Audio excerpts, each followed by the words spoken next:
मनन्जय दैमारि बिथांनि दैदेनजानाय बे बनसु आफादखौहाय बिनि सोद्रोमाफोरखौ खाख्रब खासि बुनांगौ।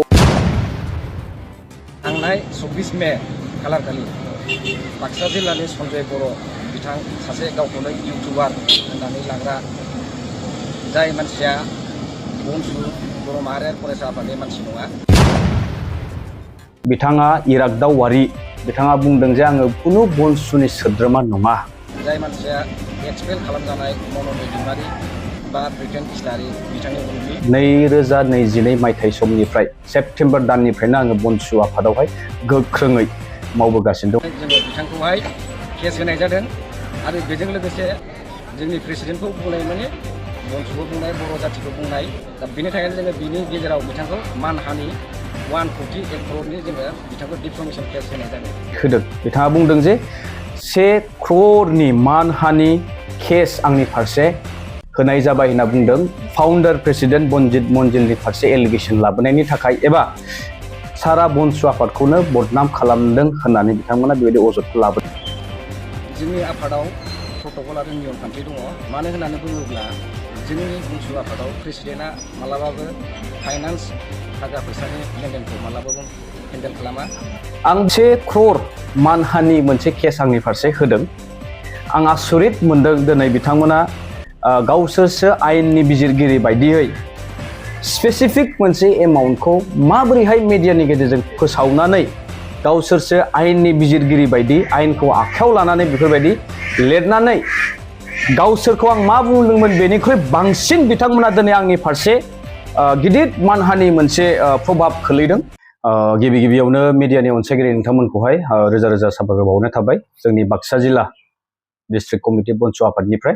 आङो आखान्थि नेहाथारि हिसाबै नैबे दिनै प्रेस मिटखौ जोंनि मानगोनां आफादगिरि गोहोम नार्जारि आरो गाहाय नेहाथारि दिगान्त मोसाहारि बिथांनि प्रेजेन्सआव नैबे प्रेस मिटखौ लानाय जादों। एक्जेक्टलि मैयानि समावहाय मोनसे खौरां बिजोंनि गेजेरजों बनजित मनजिल बसुमतारी आरो बिथांनि एक्सपेल ग्रुप बिथांनि बनसु आफाद होननानै जायखौ बिथांमोना बुंना लाबाय थायो बिथांमोनाहाय इरागदाव वारि बिथाङा मोनसे प्रेस बाइट मिडिया बाइट हरदोंमोन। बेवहाय बिथाङा जोंनि फारसे माखासे एलिगेसन लाबोदोंमोन। मानि थाखाय आङो मोनसे मिडियानि गेजेरजों इउटुब चेनेलनि गेजेरजों आरो फेसबुक पेजनि गेजेरजों मोनसे क्लिप्स फोसावनाय जादोंमोन। बियो मोनसे टिट फर टेट होननानै आङो सानो।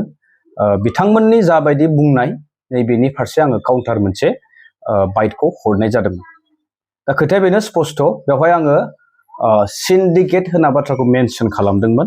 मानि थाखाय आं बेखौ फारि नोंथांमोनहाय फोरमायलांगोन। दा गिबियावनो जों बुंनो लुगैयो जोङो बिथाङा बुंबावदों जे जोङो बनसुनि खुनु सोद्रोमा नङा बा जोंहा बनसुआवहाय खुनु दिनैसिम एख' अबदान गैया होनना बिथाङा बुंदों। बे खोथाखौ लानानै आङो स्पस्ट खालामनो लुबैयो 2022 सेप्तेम्बर दाननि समावहाय जोङो सुबुनखाता खोन्दो हिसाबै आंनो निजे गाहाय आफादगिरि हिसाबै आङो अथ टेकिं लानानैहाय आफादखौ सालायबोबाय थादोंमोन खोन्दो हिसाबै। फर्मेलि जोङो थाङै दिनै आङो बाक्सा जिल्ला बनसुनि आखान्थि नेहाथारि हिसाबैहाय बिबानखौहाय लानानै सोलिबोगासिनो दं आरो मावबोगासिनो दं खामानिफोरखौहाय। नाथाय हरखाबै दाख्लै जोङो मोनसे प्लान्टेसन ड्राइभ लानायनि समाव बे दिनखालिनो आङो मोनसे बाइट हरनायनि उनाव बिथाङा नैबे मैयानि गेजेराव बिथांमोना बे मिडियानि गेजेरजों बेखौ फोसावहरदों। दा बुंनो गोनाङा बेनो बिथांमोनासो मोनसे एक्सपेल ग्रुपनि पार्टि आरो जोंखौसो उल्थायै दिनै एक्सपेल ग्रुप होननानैहाय दिनैनि नङा बेयो बहुद सिगांनिफ्रायनो बिथांमोना जोंखौहाय बेफोरबायदि एलिगेसनखौ लाबोबाय थादों। नाथाय जोङो सानदोंमोन बेफोर खोथाखौ जोङो नेवसिगारनानै जिहेतु हारिनि थाखाय मावनो होनानै ओंखारबोदों। जिहेतु जोंनि दासिमबो जाफुङै माखासे आद्रा सिमांफोरखौ जाफुंहोनांगौनि सार्थआव दिनै जोङो ओंखारबोदों। बे हिसाबै जोङो बै फिसा बिथांमोननि एलिगेसन बा जोंनि फारसे जि इसिङारि नांलाय खमलायखौ जोङो दोनथ'लायनानै बैफोरखौ जोङो बांद्राय इम्परटेन्स लायाखैमोन नाथाय दिनैनि समावहाय बेनि फारसे बुंफिननो गोनां जादों आं बुंनो लुगैबावो थांनाय 24 नभेम्बर 2025 मायथाइयाव मिरु बनसुनि रिजल्यूशन मोनसे लानाय जादोंमोन एडभाइजार मानगोनां जोंहा मनन्जय दैमारि सारनि प्रेजेन्सआव आरो बर्तमाननि जोंनि आथिखालनि आफादगिरि ब्रिटेन इस्लारि सार बिथांमोननि दैदेननायावहाय जोङो बनजित मनजिल जायखौहाय बिथाङा गावखौनो गाव सिंह होननानै बुंबाय थायो किं इज किं होननानै बुङो सिंहआ सिंहआनोखा बेफोरबायदि होननानै गाव फोसावना लादोंमोन बेनि एगेन्स्टआवनो नैबे दिनैनि बे प्रेस मिटआ लानाय जादों बिथांमोनखौहाय रिजल्यूशन लानानै एक्सपेल खालामनाय जादोंमोन 4 डिसेम्बर 2025 आवहाय अफिशियली बिथांमोनखौहाय एक्सपेल खालामनाय जायो एक्सपेल खालामनायाव माखासे बिबानगिरिफोर दंमोन जेरैहाय आफादगिरि फाउन्डार बनजित मनजिल दैमारि बसुमतारी ना ओमफ्राय इरागदाव वारि जायबा बे मिडिया बाइटखौहाय होदोंमोन ओमफ्राय वाटिं वारि ना बेनिफ्राय वारि ना नार्जारिमोन सरि ओमफ्राय नबज्योति जोंनि बाक्सानिनो बिथाङाबो उदालगुरिनि नबज्योति बिथाङाबो बेहाय एक्सपेल खालामजादोंमोन आरो दा बिथांमोननि फारसे आङो बेफोरबायदि मिडियायावहाय ससियेल मिडियायावहाय पस्ट होनांगौ जाहोनानो जाहैबाय बिथांमोननि अयथासार जे जोंनि फारसे एलिगेशननि उनाव एलिगेशन लाबोबाय थानाय बारंबार एलिगेशन लाबोबाय थानाय जोंनि समाजाव जोंनि रायजोफोरनि गेजेरावहाय मोनसे गुलाय गुजाय थासारिखौ सोमजिहोबाय थानायनि थाखाय आङो नैबे जिहेतु गोथां सैथो खोथाखौहाय सोराङाव लाबोना होदोंमोन जायनि थाखाय बिथांमोना जोबोद दुखु मोनदों आरो मोननांगोनबो मानोना बिथांमोना दिनै जोंखौ इनायै थगायबोबाय थादों बिथाङा फार्स्टआवनो एक्सपेल जाखांनायनि उनाव दाउदैनि सिन्डिकेट खालामदों होननानै जोंखौ एज आ होल फुरा माहारियारि जोंनि बड' नेशनेल स्टुडेन्ट इउनियननि अर्गेनाइजेसनखौनो दागो फोनांबोदोंमोन नाथाय जोङो सिरि थाबोदोंमोन बिथाङा गावखौ फाउन्डार होनना बुंदों आं बेखौसो बुंनो लुबैयो दिनै फाउन्डारबालाय मा जानो बिथाङाबो सासे मानसिसो गोरोन्थिया बयजोंबो जायो नङा होमबा बे जाहोनाव बिथांनि माखासे आफादनि नेमखान्थि बादियै जायैनि जाहोनाव बिथांखौहाय एक्सपेल खालामनाय जादोंमोन मानि थाखाय एक्सपेल खालामदों बेहाय गोबां गोथौ जाहोन दंबावो आं बेखौ दिनै बुंजोबनो लुबैयाखै नाथाय बिथांखौ एक्सपेल खालामनाया बियो थन्न जोंना अफिसियेलि रेकर्ड दङ बेनि उनाव बिथांमोना एक्सपेल ग्रुपआसो जोंखौ उल्था एक्सपेल होननानै दिनै गोरायै खौरां बिजोंनि गेजेरजों फोसावबाय थानो नागिरो आरो मोनसे खोथा बिथांमोना बुंबावदों जे एडभाइजारखौहाय एक्सपेल खालामदों मनन्जय दैमारि सारखौहाय एक्सपेल खालामनाय मोनसे लेटार बिथांमोना फोसावो आं बुंनो लुबैयो दिनैसिम जोङो खुनु अर्गेनाइजेसनावहाय नुफेराखै जे सोरबा बोसोनगिरिखौ एक्सपेल खालामनाय दिनै बोसोनगिरि हिसाबै जोङो समाजनि जाय माने हाइलि इन्टेलेक्चुयेल्सफोरखौ लानानै जायबा माने गोलाव सम हारिनि थाखाय अबदान होबोनाय बा बै बिथिङाव बिथांमोना एक्सपार्ट बिथांमोनखौ जों एडभाइजार महरैहाय लायो बिथांमोना जोंनो मोजां मोजां बोसोन होयो बिथांमोननि बोसोनजों जोङो जोंनि अर्गेनाइजेसन बा आफादफोरखौहाय सालायलांनो थाखाय जों खाबु मोनो बिथांमोनखौ एक्सपेल खालामनो हानाय बनजित मनजिल लादारि बिथांनि अर्गेनाइजेसनखौ सोर बे मोन्थायखौ होखो बे मोनसे आंनि सोंथि आरो बिथांमोना बुंबावो ब्रिटेन इस्लारि बर्तमान जोंनि बनसु आफादनि आफादगिरि बिथांखौहाय बिथांजों दैदेनजानाय दिनैनि बनसु आफादखौ बुंदोंमोन जेराव मनन्जय दैमारि बिथांनि दैदेनजानाय बे बनसु आफादखौहाय बिनि सोद्रोमाफोरखौ खाख्रब खासि बुनांगौ खाना दोननांगौ सास्ति होनांगौ होननानै बिथांमोना फोसावबाय थाबोदोंमोन बेयो दिनै नोंथांमोना नायनो हागोन गोबांथार निउस मिडिया पर्टेलफोरावहाय बेनि थन्न थन्न रेकर्डफोरा दिनै रेकर्ड जानानै दङ लोगोसेनो आङो आंनि फारसे आंनि बेक्तिगत खोथाखौ बुङोब्ला बिथाङा इरागदाव वारि बिथाङा बुंदों जे आङो खुनु बनसुनि सोद्रोमा नङा बिदि होननानै बुंदों इउटुबार होननानै बुंदों इउटुबार आं एक्सेप्ट खालामो आंहा मोनसे निजा पार्सनेल मोनसे प्रफेसनेल पेज मोनसे दङ आं बेखौ सालायो बेनि अनगाबो आङो बनसुनि बिबानगिरि 2022 मायथाइ समनिफ्राय सेप्तेम्बर दाननिफ्रायनो आङो बनसु आफादावहाय गोख्रोङै मावबोगासिनो दं आं अलरेडि मेनसनबो खालामखांबाय दा बिथाङा इरागदाव वारिजों लोगोसे सानैसो बिथांजों थाफानाय मिडियायावहाय जे बाइट होदों बिथाङा बुंदों जे 1 crore मानहानि केस आंनि फारसे होनाय जाबाय होनना बुंदों फाउन्डार प्रेसिडेन्ट बनजित मनजिलनि फारसे एलिगेसन लाबोनायनि थाखाय एबा सारा बनसु आफादखौनो बदनाम खालामदों होननानै बिथांमोना बेबायदि अजदखौ लाबोदों। आं 1 crore मानहानि मोनसे केस आंनि फारसे होदों। आं आसरित मोनदों दिनै बिथांमोना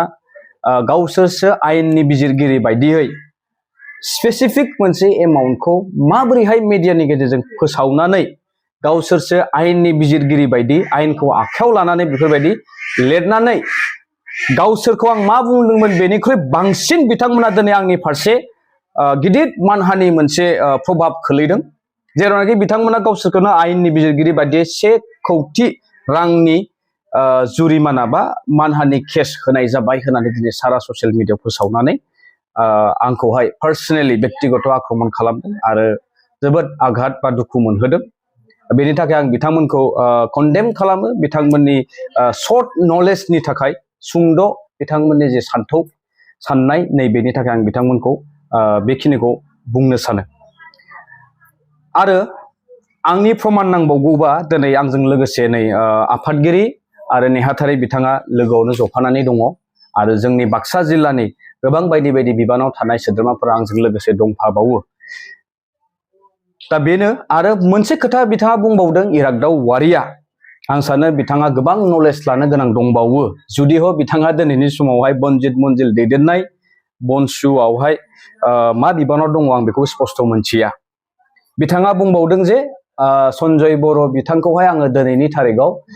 कन्ट्रल खालामनो हाया बिदि बेक्तिया जोंनि मालाबाबो जानो हाया होनना बुंदों। बिथाङा नैबे डेम'क्रेसि हादोराव आंनि पार्सनेल लाइफआव इन्टारफेयर खालामनो फैग्रा सोर? बिथाङा आंखौ मानो जाहोनाव कन्ट्रल खालामनो गोनां खोथाखौ बुंखो आं बेखौ सानना मोनासै। आरो माखासे खोथा दंबावो आङो बांद्राय गोलाव बुंनो सानाखै मोननैसो खोथाखौ आं नोंथांमोननि सिगाङावहाय सोराङाव लाबोना होनो लुगैबावो। दाव वारि आरो जाय बिथांमोना दिनैहाय निउसाव फोसावदों जे आंनि फारसे बे मानहानि केसनि बाथ्रा बुंदों सम जायोब्ला उननि समाव जोंबो नांगौ बायदि राहाखौ आयेननि सहजोंजों जोङो लागोन आरो बेनि गोबां तथ्य जोंनि गेजेरावबो दङ आरो जिहेतु बियो मोनसे डिबेटसोमोन ससियेल मिडियायाव सोलिबाय थानाय डिबेट बिथांमोना जा बुंदों बेनि खेंफोरथि आङो हरदोंमोन। बिथांमोना जेरैहाय जोंखौ माखासे रां रुफा माने दाबिनाय बिनाय बा फैसा बुथुमनानै फैसानि मोनसे सिन्डिकेट सालायनाय होनना बुंबोदों नैबेनि एगेन्स्टआव आंबो बिथांमोनखौ फंनैसो बुंनाय जादों। बाखि आयेननि बिजिरनायनि गेजेरजों थारैनो जुदि बिथांमोना केस होमारदोंबा सोर सैथो सोर नंखाय बेखौ जोङो फैबाय थानाय समावहाय रोखा रोखा मोनथिना मोनगोन। खिन्थु दिनै आङो मोनसे खोथा स्पष्ट बुंनो लुगैबावो इरागदाव वारि बिथाङा जाखिनि खोथा बुंदों बिथाङा खिन्थु गावनि बुंनायाव गावनो गाब्रगोन होननानै आं सानदों आरो बिथाङा जाखिनि एलिगेशन्स दिनैहाय आंनि फारसे बुंदों खिन्थु दिनै एभिडेन्सफोरा बुंगोन बिथाङा दिनै मा मा खोथा बुंबोदों आरो थांनाय समफोरावहाय बनजित मनजिल बिथांनि दैदेननाय बनसुआ जोंनि फारसे जाखिनि बा आफादनि फारसे जाखिनि एलिगेशन होबोदों बैफोरखौ जोङो खिन्थु नायबिजिरजोबनानै नोंथांमोननो सम जायोब्ला इयुननि समावहाय बेनि थन्न आपडेटखौ होलांबाय थागोन। जोबथारनायावहाय मोनसे खोथा थालांबावदों आं बेखौ बुंफिनबावनो सानो बिथाङा आरो मोनसे बिराद माने जोङो बुजिस'हायै सानथ्र'हायै खोथा मोनसे बुंलांबावदों। दिनै बेहाय बे प्रेस मिट लानायनि जाहोना स्पष्टमोन जे आङो जोंनि फारसे जे एलिगेशन होनाय बेनि फारसे काउन्टार होफिननायमोन। जेन हक बिथाङा बुंबावदों आङो UPPL खौहाय आउट खालामनो हादों मोजां सरकार लाबोनांगौ होननानै माखासे बाथ्रा बै इरागदाव जायबा मिडिया बाइटखौ होदोंमोन आंनि एगेन्स्टआव बिथाङा बे खोथाखौ बुंदों। दा बेहाय आंनि फारसे मानहानि केसनि बाथ्रायावहाय बिथांमोननि रेपुटेसननि बाथ्रा बिथाङा फोरमायनो सानदोंमोनब्ला दिनै बिथाङा स्पष्ट खालामना लाबाय जे बिथांमोना दिनै मोनसे माहारियारि फरायसा आफादनि थांखिजों दिनै बिथांमोना आवगायबोआखै। बिथांमोना स्पष्ट जे दिनै बिथांमोना मोनसे मन'पलि गेम गेलेदों बिथांमोना दिनै राजनितिक हान्जाफोरजोंहाय कमप्रमाइज जानानै खामानि मावनायनि बिथांखि थांखिजों बिथांमोना आवगायबोदों होननानै आं बुंनांगोन मानोना बिथांनि बुंनायजोंनो स्पष्ट बिथाङा दिनै गावखौ आं हिर' जोङो हिर' होननानै BPF बा बर्तमाननि समाव आथिखालनि समावहाय खुंथाय गोहोआव थानाय BPF सरकारनि फारसे गावसोरखौनो हिर' होननानै प्रमान होनो थाखाय नैबे खोथाखौ बा आंनि फारसे एलिगेसनखौ बिथांमोना लाबोदों आरो बे बुंनाया गावनि खुगाजोंनो दिनै बेरखांबाय बिथाङा जे बुंदों UPPL खौ दिनै जोङो आउट खालामनो हादों होननानै बुंनानै स्पष्ट खालामो बिथांमोना मोनसे माहारियारि बादनि थांखिजों आवगायबोआखै बिथांमोना दिनै गावसोरनि पार्सनेल बेक्तिगत लाबालाबनि थाखाय दिनै संगठनखौ एक्सपेल खालामजाखांनायनि उनावबो नारा नाथायहाय जुजिगासिनो दङ आरो जोंनि गेजेराव मोनसे गाज्रि थासारि सोमजिहोनो थाखाय बिथांमोना थांखि लाबाय थादों नैबेखौ आङो बुंनानै दिनैनि नैबे बिबुंथिखौ फोजोबनो सानो गोजोन्थों